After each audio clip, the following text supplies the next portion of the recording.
continues. We want to welcome Samar Assad, who is the executive director of an organization known as the Palestine Center. And I want to begin by asking you to set up what's going to be happening in January and March. Elections in the West Bank, the Gaza Strip, and East Jerusalem for the Palestinian legislative elections, and then a national election being called in Israel in March. What does this mean? Well, it's an opportunity. There's going to definitely be some changes in the political landscape in both the Palestinian territories and in Israel. The Palestinian legislative elections, as you said, is scheduled for January 25th. It's the first election in 10 years. The last election was in 1996, along with the presidential elections, where at that time the late Palestinian leader Yasser Arafat won the election. This election for the Palestinians is important because for the first time we're going to see members of Hamas running in this election. Although polls show that they won't be the majority, they will have a very comfortable number in the legislative, and that will make them into a very strong, I think, political opposition. So is the process of trying to negotiate ongoing relations between the Israeli people and the Palestinian people, would President Abbas be bargaining from a position of strength or more weakness following these elections? I think he probably will be with more strength. I think that this election will prove his ruling party Hamas Fatah will still have a majority, which will then give the impression that he still has the mandate to go ahead and negotiate with Israel. Hamas may present some opposition, but they will not be in the power where they could handcuff him, so to speak, to go ahead with negotiations. And simultaneously, there will be a campaign and subsequently an election in Israel in March. Yes. That's also interesting because, as you know, the current Israeli Prime Minister has withdrawn from the Likud Party. He's formed his own political party, taken with him many members of the Likud Party, and Shimon Peres, the former head of the Labour Party, has joined that party. So the Israelis in March have a choice between three actual parties to vote for. They have the Likud Party, which is now being headed by Benjamin Netanyahu. The new Israeli party, I believe it's called Kadima, with Sharon at the head. And then the Labour Party with a new leader, Amir Peretz. So they have a choice between those three potential leaders, parties to run in the elections. As far as the Palestinians are concerned, they were only looking for a party or a government that will choose negotiations over dictations, that will go ahead with the peace process, and towards the end game, which is an independent, viable Palestinian state on 22% of Palestine on the 67 borders, which is the West Bank, the Gaza Strip, and East Jerusalem. And that is why it's important that residents of East Jerusalem take part in these legislative elections that are scheduled for January. You can join in the discussion. We've divided our phone lines for those of you who support President Bush or Democrats or others. You can also email us at journal@cspan.org. Looking at it from your standpoint with the split with the Likud Party and now Benjamin Netanyahu, who's a former Israeli Prime Minister, now running running to be the next Prime Minister, could that just split the conservative vote in Israel to allow a labor government in Israel? What do you think is going to happen? I don't think so. I strongly believe that Sharon will win the election. The Likud, those left with the Likud are the very conservative hardliners. Benjamin Netanyahu. One of those used to be Ariel Sharon. Yes, and you know, for the sake of argument, I still think he still is a conservative hardliner. I mean, his positions have not changed dramatically. I mean, his withdrawal from the Gaza Strip was a unilateral decision. He did not negotiate that with the Palestinians. He has made it very clear. He has put conditions regarding final status talks. That is, no withdrawal from Jerusalem, no withdrawal to the 1967 borders, and he wants to keep major settlement blocks in the West Bank, which will divide the West Bank into 4 areas, and thus threatening the viability of a Palestinian state. So with that, we have a very very hardliner with Benjamin Netanyahu running the Likud. We have a new leader for the Labour Party that's been basically defeated and damaged. He has no political experience in the sense of negotiating with the Palestinians. He's not a decorative soldier like Barak was when he won the election for Labour against Netanyahu in the 1990s. So his position, I think, is a little bit still weak. Given the three choices, I think a lot of Israelis will go with Sharon, feeling that he wants to move on the Palestinian track. Now, the way he wants to move, that's a different set of questions and arguments, but they feel that he wants to move on some kind of settlement with the Palestinians, but at the same time, they've seen his hand when it comes to the security, quote-unquote, for the Israelis. By the way, the Washington Times reporting on a meeting that took place between Pope Benedict XVI and Mahmoud Abbas, in which he was invited to visit the Middle East, and the Pope reportedly told President Abbas, or the Palestinian leader, Mr. Abbas, that he responded favorably, although no definite date has been set for a possible visit by the Pope. Galva, Illinois, good morning. Good morning. I don't think most people know that when you say the 22%, that actually conforms to the 1967 borders. Yes. And while I do think it's a major achievement that the 7,500 settlers have left the Gaza Strip, I think it would be a cruel joke if the momentum died and we didn't concentrate on the 400,000 settlers in the West Bank.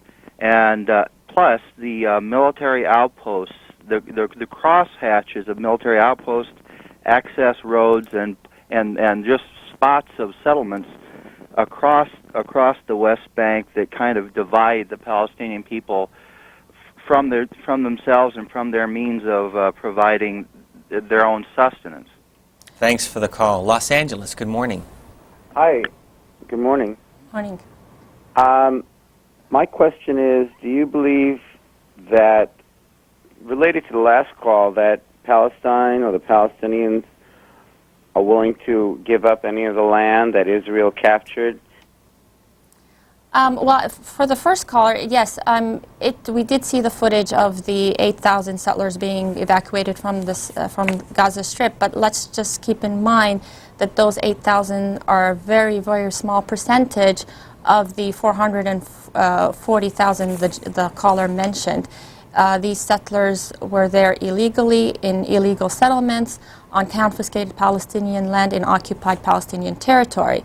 So their evacuation is, sort of speak, a very, very small percentage in trying to fix a major violation of international law.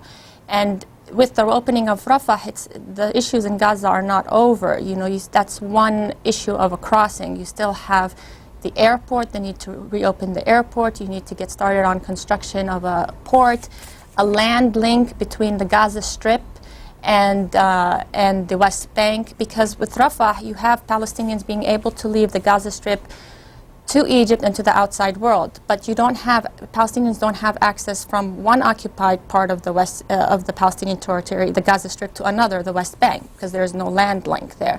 There's also an issue of all the economic viability that the seaport, the airport, and then the land link will provide the Palestinians. And most importantly, currently, the Gaza Strip is a labor-oriented market, and a lot of Palestinians in the Gaza Strip rely on work in Israel.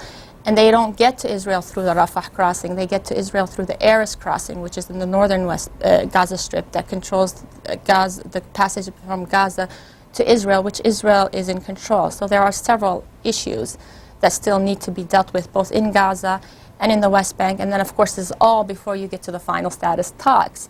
I think these issues in Gaza could be dealt with now.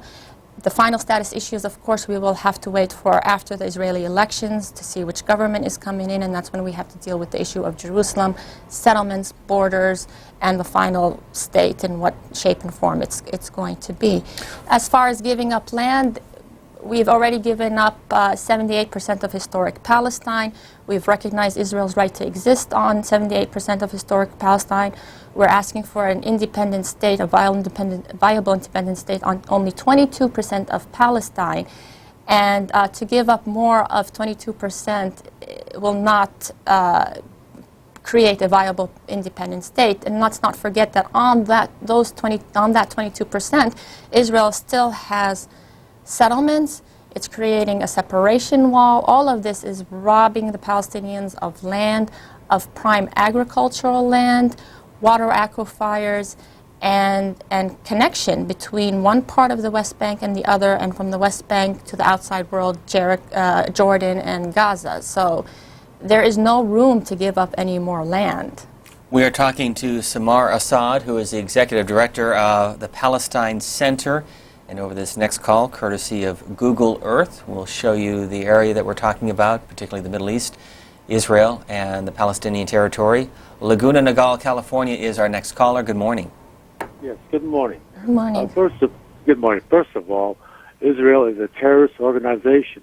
There is no such thing as Israel. It is a terrorist organization set up by terrorists from 5 governments: China, United States, Britain, France, and Russia, which are all owned by Zionism years ago. China is your main ingredient of Zionism, and they are the ones who are going to take the world for themselves. Palestine needs to have all their country back. You cannot have 22%.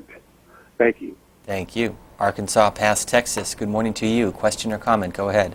Good morning, Steve, and it's Aransas, but that's okay. Aransas, I'm sorry.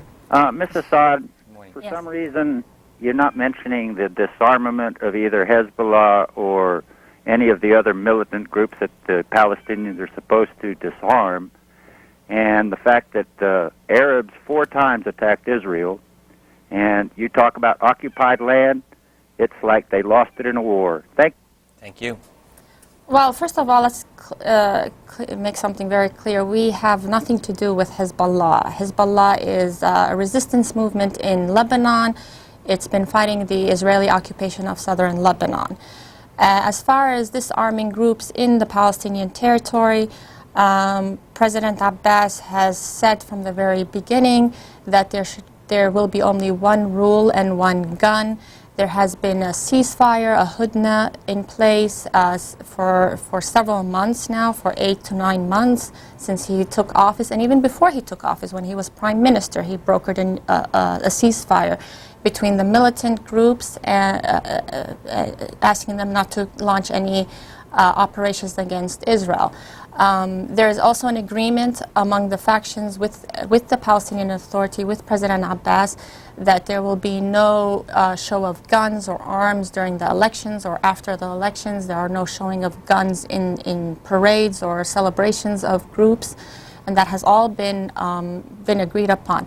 Sure, there's still more to be done on that front, but the Palestinian Authority has taken many steps on the security level, from consolidating the security forces into 3 and brokering an agreement with the groups, the armed groups. Our guest is a graduate of San Francisco State University, and before joining the Palestine Center as the executive director, she worked as a reporter based in the region for the Associated Press. Next call is Kansas City, Missouri. Good morning. Good morning. My question is very simple. Has the involvement of the United States, has it made it more complicated to the Palestine nation? Has it got it more complicated? Thank you. As far as U.S. involvement, in the beginning of the Bush administration, the Bush administration decided not to get involved or to get directly involved, and that did complicate things. What further complicated things at that time was in April of 2004, when President Bush basically reversed decades of U.S. policy when he stood by Ariel Sharon in the White House and agreed with Sharon's demands that the settlement blocks remain in the West Bank, that there is no return of the Palestinian refugees, there's no return to 1967 lines. So that complicated things. I think that the Bush administration now, with the U.S. Secretary of State's involvement with the Rafah agreement, realized that that direct engagement by the United States is important for progress, and that once the United States shows a political will and looks at things in the way of what is needed for peace rather than what the Israeli government or is possible for the Prime Minister, that there is actual progress. So we hope that they continue with this line of thinking. And if you're interested, Charles Krauthammer, in his syndicated column that appeared Friday in the Washington Post, says progress in the Middle East in the absence of peace signing ceremonies and handshakes. He says there has been amazing recent progress in diffusing the Arab-Israeli dispute. That appeared Friday in the Washington Post. Glendive, Montana, good morning. Good morning. How you doing? Fine, thank you. Good. My question is that it's my understanding that the Christians and the Jews generally think that the Bible tells them they must protect the land of Israel, and that the Quran and the Muslims generally feel that they have to obliterate this area. And if you could speak on that a little, they need to take it over. I mean, this has been going on. I see the funny look on your face, but this has been going on for a long, long time. I think it's important to look at this issue as a political issue and not a religious issue. This is a political issue. Jerusalem is the holy capital of the three religions, and it can be shared and accessed by all three religions, I think, in an equal and fair manner. But this is a political problem. This is a problem about on self-determination, identity, and I think the last thing that we should look at it is through the prism of religion and whose land it is and whose promised land it is. It's not an issue of God working as a real estate agent. This is a political issue where people's future and survival is in question here. Hackensack, New Jersey, good morning. Good morning, Samar. Good morning. I think that a viable independent state as a two-state solution is just not. I can't envision it. It's not practical and it's not going to work. It's an issue for President Bush to say it 4 or 5 years ago and to come up with it as a first president to announce a Palestinian state. He himself knows it's not going to happen. In my opinion, the only way out for Israel out of this mess is a one secular state solution for two people, and I hope that the Palestinian, the PA will not abandon the Palestinian refugee issue. That I haven't been hearing about it, not even one time during your discussion this morning. If you don't mind to raise it up, please. Thank you. Thank you.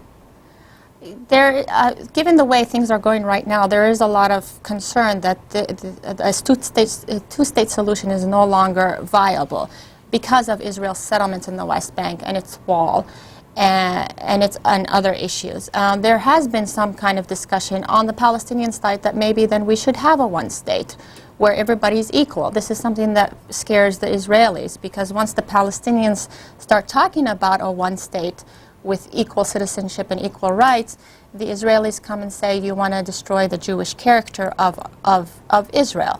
So they don't want to go for a one-state, yet at the same time they're creating facts on the ground that is making a two-state solution impossible. They're sealing off Jerusalem with a wall and settlements from the West Bank. It's already sealed off from the southern West Bank, from the area of Bethlehem, and they're now building settlements and walls to seal it off from the northern West Bank. The separation wall has taken up a lot of land in the areas of Qalqilia, and they're still continuing to expand settlements both in the central, south, east, and west of the West Bank, making, again, a viable Palestinian state as a two-state solution impossible, yet they're not willing to go for the one-state solution. Castro, California is next. Good morning. Castro Valley, California, I should say. Good morning. Good morning. Good morning. I just had a comment that I feel like if the Palestinian government would be seen as cracking down on the terrorists, the suicide bombers and all, there would be a lot more sympathy for them. You know, I think the majority of people believe that the Israelis were forced on to the Palestinians, and there would be sympathy. But they end up feeling sorry for the Israelis due to all the terrorists. So I just wanted the young lady's comment on or explain. Thank you. That. I'll let your comment stand. We'll go on to San Diego. Did you want to respond? I didn't quite hear what he... Well, he was basically saying that the people are feeling sorry for the Israeli because of the terrorist attacks by the Palestinians. Well, I mean, all I can say is that there's an occupation that's going on there, and people have a right to resist that occupation in whatever means at their disposal. I'm not saying that I'm for suicide bombings. I'm just saying that given the balance of power, the Palestinians don't have F-16s, Merkava tanks, and they're under occupation.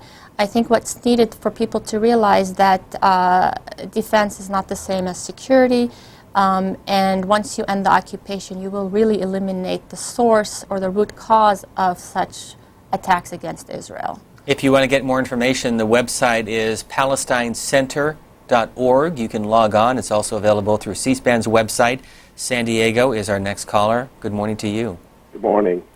I'd like to ask why you think that America really does not have any idea who Rachel Corrie is, and why there's so much information about Israel when Israel gets attacked, but the opposite is almost never true.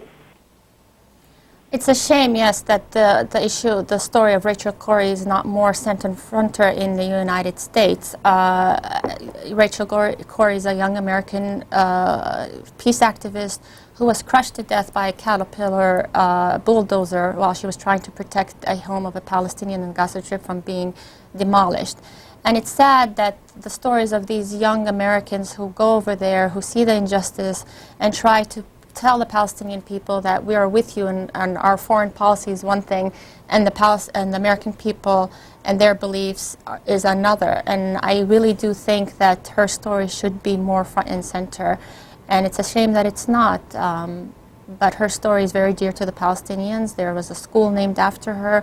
We try to keep her memory alive in any way and in any time we see that we can. For Samar Assad, next caller is Boston. Good morning. Oh, good morning. Good morning. Yeah, I have a question. Do you really feel that the president can control Hamas?